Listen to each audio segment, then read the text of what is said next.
Ladies and gentlemen, grab your 6-shooters, or maybe just $2.99, because the rootin' tootin' bear riding pistol wielding booty chasing Reed Gunther is back.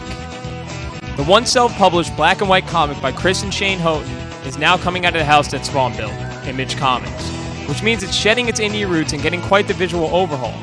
Reed Gunther has always been a comic full of colorful stories and characters stuck in a monochromatic hell. This time around, it looks like they've dumped about 40 different colors of paint all over its panels. Blue, purple, green, brown, pink, yellow, and most importantly, red, making Reed's ascot look pretty damn sharp. Opening up Reed Gunther is like ripping to a bag of Skittles and pouring it all over your face. And we love Skittles. Even writer Shane Houghton put it all too well in his creative notes. It's like dunking my eyeballs in a rainbow stew. Shane, we couldn't agree more. But the color only plays compliment to Chris Houghton's whimsical and cartoon-inspired art style, which is well deserving of a time slot on Cartoon Network, preferably sometime after we got out of work, so we can watch it.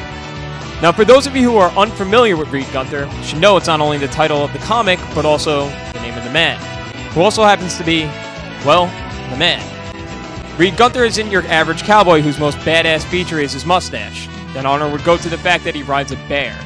Sterling is his faithful companion and accompanies him on all of his Wild West adventures that borderline on Will Smith fighting a giant mechanical spider train ridiculous, but in a good way. For instance, issue 1 has Reed and Sterling facing off against a very non-mechanized giant rattlesnake to save a herd of cattle for a damsel who wasn't too in distress and probably could have held her own.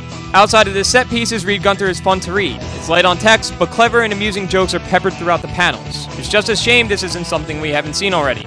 The first 4 issues will be reprints of the original 4 black and white editions. 6 new issues will follow, and we can't wait to pick them up, because Reed Gunther is good, and not so much bad and ugly.